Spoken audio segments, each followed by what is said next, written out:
Olá, pessoal, tudo bem? Sejam bem-vindos. Hoje o nosso mergulho vai ser bem focado. A gente vai pegar um capítulo só da Bíblia, Oséias 5, e vamos destrinchar ele com a ajuda de uns comentários ótimos do blog Reavivados por Sua Palavra.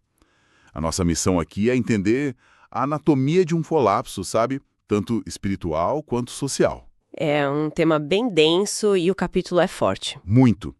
Vamos explorar por que a liderança é tão crucial e o que as fontes dizem sobre essa ideia de juízo divino que talvez não seja só sobre punição. Exato, ele não poupa palavras para descrever uma situação bem crítica. Com certeza não. E para começar, já tem uma frase de um dos comentaristas, o Heber Todt Armi, que me pegou de jeito. Ele diz: desprezar a Deus equivale a arruinar a vida. É uma afirmação bem categórica, né? Total, ruína completa. Como é que as fontes que a gente tem aqui descrevem essa ruína? É algo só espiritual, uma crise de fé, ou vira algo palpável? Vira algo totalmente palpável. E esse é um dos pontos centrais, assim, que os comentaristas martelam. O mesmo Heber Armi complementa dizendo que essa é uma ruína física e material, que rouba a paz e a tranquilidade. Ah, então não é abstrato. De jeito nenhum. A ideia é que a desconexão espiritual não fica lá, numa nuvem. Ela desce e se manifesta em caos econômico, em injustiça e instabilidade política. Uma coisa leva diretamente à outra. Exato. Uma coisa é sintoma direto da outra. Entendi. Então a crise de fé não era algo que ficava só na cabeça das pessoas ou dentro do templo, ela transbordava para o dia a dia. Totalmente. E pelo que eu li, o cenário descrito é, nossa, desolador, não é um errinho aqui e ali. Não mesmo. Uma das análises fala numa ausência completa de fidelidade, amor e conhecimento de Deus. É um vácuo. E nesse contexto aparece uma expressão que soa até meio estranha hoje em dia: espírito de prostituição. O que exatamente isso quer dizer? Essa é uma expressão-chave e bem visual. A gente precisa entender o contexto, sabe? A Bíblia de Estudo Andrews, que uma das fontes usa, explica que o termo prostituído ali significava estar inapto para adorar a Deus. Era uma imagem de impureza moral, de infidelidade à aliança que eles tinham. Como um casamento que foi quebrado. Perfeito. Pensa nisso. A relação de confiança foi completamente destruída. Então é mais sobre infidelidade do que o ato físico em si. É uma metáfora para a quebra da aliança. Exatamente. E a comentarista Rosana Barros vai além. Ela diz que esse espírito se tornou uma barreira tão espessa que o povo, na prática, não conhecia ao Senhor. Mesmo fazendo os rituais e tudo mais. Aí que tá o mais chocante. Provavelmente eles continuaram com os rituais, com os sacrifícios, com toda a aparência de religiosidade, a fachada estava lá, mas por dentro a casa estava vazia. Não tinha mais conexão real. Isso é assustador, a ideia de estar fazendo tudo certo por fora, mas estar completamente desconectado por dentro. E parece que isso vira um ciclo vicioso, né? Sim. Vira uma prisão. E essa é a palavra que o Comentário Bíblico Adventista do Sétimo Dia, o CBASD, usa. A análise deles é bem profunda. Eles argumentam que o comportamento, a repetição desses atos de infidelidade virou um hábito tão poderoso que, e eu vou citar aqui, o proceder não lhes permite voltar. Uau! As ações externas foram tão repetidas que elas corromperam o que o comentário chama de homem interior. O hábito virou uma corrente que eles mesmos forjaram e agora não conseguiam mais quebrar. Ok, isso é pesado.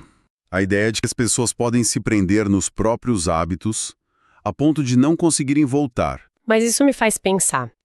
Um povo inteiro não decide fazer isso do nada, certo? Claro que não. Alguém tem que estar no volante, guiando o carro para o penhasco. E é aí que todas as nossas fontes parecem concordar, apontando o dedo para o mesmo lugar, a liderança. Sem dúvida. Sacerdotes, príncipes, a casa real. Os comentaristas são unânimes em colocar a responsabilidade primária sobre eles. Eles não eram só parte do problema. Eram a fonte. Tem uma citação de Robert R. Pearson, que o Heber Armini destaca que é demolidora. Ele diz: aqueles que deviam ter sido baluartes espirituais estavam sendo uma desonra para seu nome. Nossa! Eles eram os guardiões do muro e foram os primeiros a abrir os portões. Uma liderança permissiva e licenciosa, como a Rosana Barros descreve, é uma acusação forte. Mas como isso funcionava na prática? As fontes dão algum exemplo concreto, algo que mostre como essa corrupção virava um problema real para as pessoas? Dão sim, e é um exemplo surpreendentemente concreto e poderoso que vem do CBASD. O comentário foca na acusação de que os líderes de Judá estavam mudando os marcos de terra. Peraí, mudar os marcos. Isso soa quase burocrático, tipo uma disputa de cartório. Por que isso era tão grave? Porque naquele contexto não era burocracia.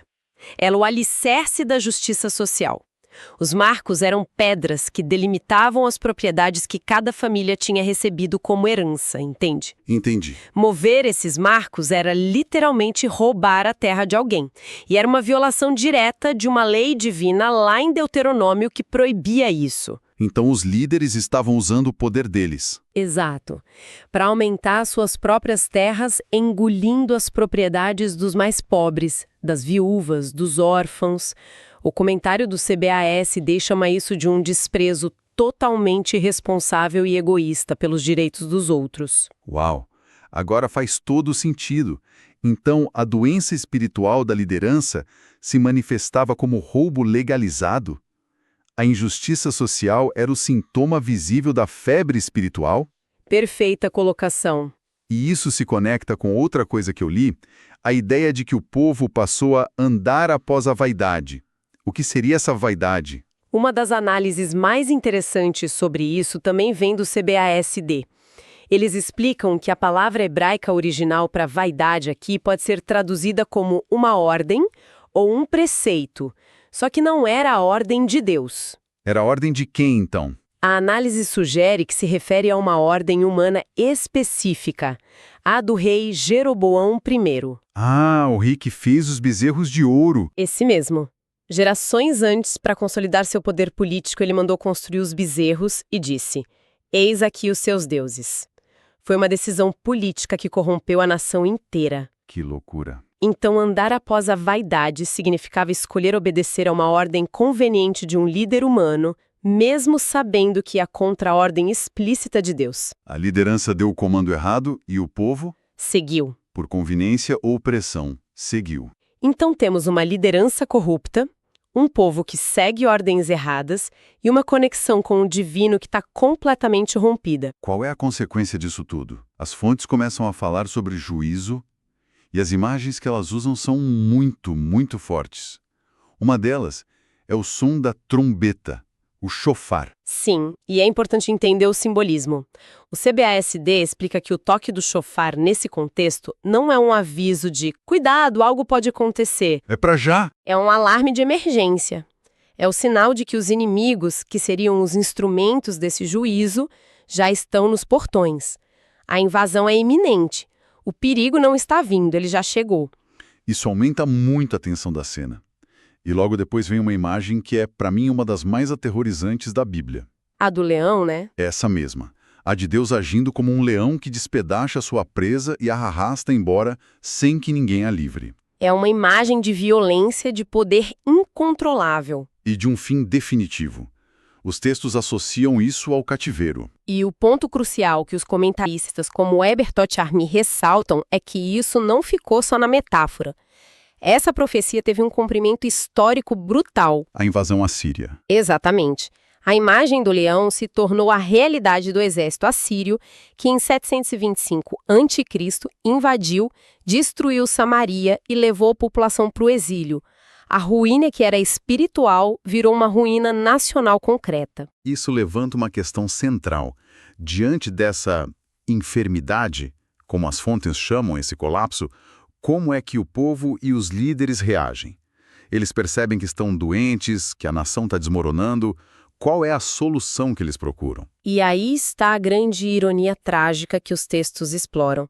Ao invés de olharem para dentro e buscarem a raiz espiritual do problema, eles procuram uma solução externa, humana. Eles vão para a Síria. Exato. As fontes apontam que eles correm para a Síria, o mesmo império que viria a ser o leão que os despedaçaria. E tentam fazer alianças políticas. Eles tentam usar a geopolítica para consertar uma crise de fé. Ou seja, eles tentam resolver um problema de coração com um acordo diplomático. É uma receita para o desastre. Total. A Bíblia de Estudo Andrews é muito direta nisso. Afirma que o resgate e cura só poderiam vir de Deus, não da Síria.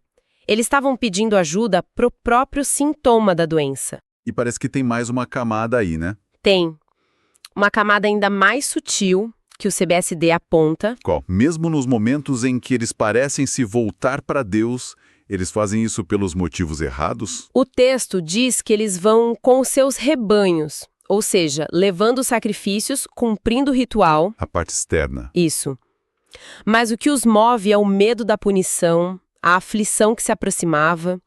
Não existe um arrependimento genuíno, uma tristeza pelo relacionamento quebrado, é só medo das consequências. Então eles estão aparecendo com as coisas certas, os sacrifícios, mas com o coração errado. Essa é a ideia. Perfeitamente colocado. É a formalidade religiosa sem sinceridade. E o resultado, segundo o texto, é inevitável. Eles não o acharão. Deus não se deixa encontrar por um ritual vazio movido a medo. A conexão exige autenticidade. E era exatamente o que faltava. Nossa, o cenário parece totalmente sem esperança. A liderança é corrupta, o povo está preso em hábitos destrutivos, as soluções que eles buscam são piores que o problema e a destruição é iminente. Existe alguma luz no fim desse túnel? O objetivo de tudo isso é só a aniquilação? Se a gente conectar todos os pontos, o argumento dos comentaristas é que, surpreendentemente, não. O propósito final é outro. O Heber Torriarmi tem uma frase que, para mim, resume toda a perspectiva das fontes sobre isso. Ele escreve: Deus permite a ruína causada pelo pecado para que nos voltemos para Ele e sua graça. Espera, então o castigo é, na verdade, uma ferramenta, um remédio amargo? Exatamente. Uma ferramenta drástica, um tratamento de choque, mas com um propósito de cura. A disciplina, por mais severa que pareça, não é o fim da história, mas um meio para um fim. O objetivo, segundo ele, é a restauração física, mental, espiritual e moral. É como se Deus estivesse dizendo: já que vocês não me ouvem no conforto, talvez me ouçam na crise. Isso. Então o silêncio de Deus, essa ideia de que ele se afasta, que aparece no capítulo, não é abandono, mas uma estratégia. É uma ótima analogia. Tipo um pai que deixa o filho enfrentar as consequências para aprender, mas numa escala nacional e massiva. É por aí. A comentarista Rosana Barros reforça justamente isso, destacando o último versículo do capítulo, o 15. É onde Deus diz que vai se retirar até que se reconheçam culpados e busquem a minha face. Até que? Exato. A ação de se afastar não é um adeus, mas um estou esperando. É um convite forçado à autoavaliação. O juízo, no fim das contas, é um instrumento brutal, mas usado para trazer o povo de volta à realidade, para que eles finalmente sintam falta da conexão que perderam. Então, o panorama geral que emerge das fontes é esse. A gente vê uma sociedade em colapso, minada por uma falha catastrófica de liderança e uma desconexão espiritual profunda. Exato. Mas o juízo, por mais assustador que seja, com leões e invasões, carrega em si um propósito de restauração. Não é sobre a aniquilação, mas sobre a chance de um novo começo, mesmo que seja a partir dos escombros. Exatamente.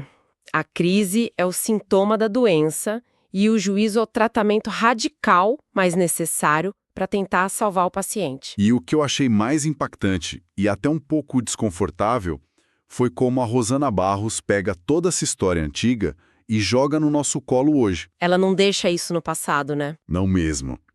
Ela aplica essa advertência diretamente a líderes religiosos atuais, falando de pastores e leigos, e alerta contra a soberba e, vou citar aqui, a vaidade de apresentar sucesso ministerial sem que exista um conhecimento real de Deus por trás disso. A preocupação com a imagem, com os números. Com o sucesso visível em detrimento da substância espiritual.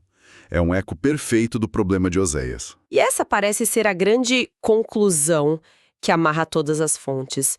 A mensagem central é essa distinção crucial entre uma religiosidade de fachada cheia de rituais, de performance, e um conhecimento interno, genuíno e transformador de Deus. E foi aí que os líderes falharam. Exatamente aí. Eles talvez mantivessem a aparência, mas falharam em guiar o povo e a si mesmos a esse conhecimento real. A soberba, como as fontes mencionam, os cegou para a própria condição crítica em que estavam. O que nos deixa com uma reflexão final bem provocadora, né? Inevitável. As fontes repetem o tempo todo que o problema fundamental do povo e dos seus líderes era que eles não conheceram ao Senhor. Isso me faz pensar. Hoje, numa época em que a gente tem um acesso à informação religiosa sem precedentes, textos, vídeos, estudos, tudo a um clique. O que realmente significa conhecer a Deus? Qual a diferença entre isso e simplesmente saber sobre Deus? Exato. E como qualquer pessoa, seja num papel de liderança ou não, pode ter certeza de que suas ações, sua influência, estão construindo pontes para esse conhecimento genuíno Em vez de, sem querer, repetir o padrão de Oséias. e construir as mesmas barreiras de orgulho, de hábito e de uma formalidade que, no fundo, é vazia. Fica aí a reflexão.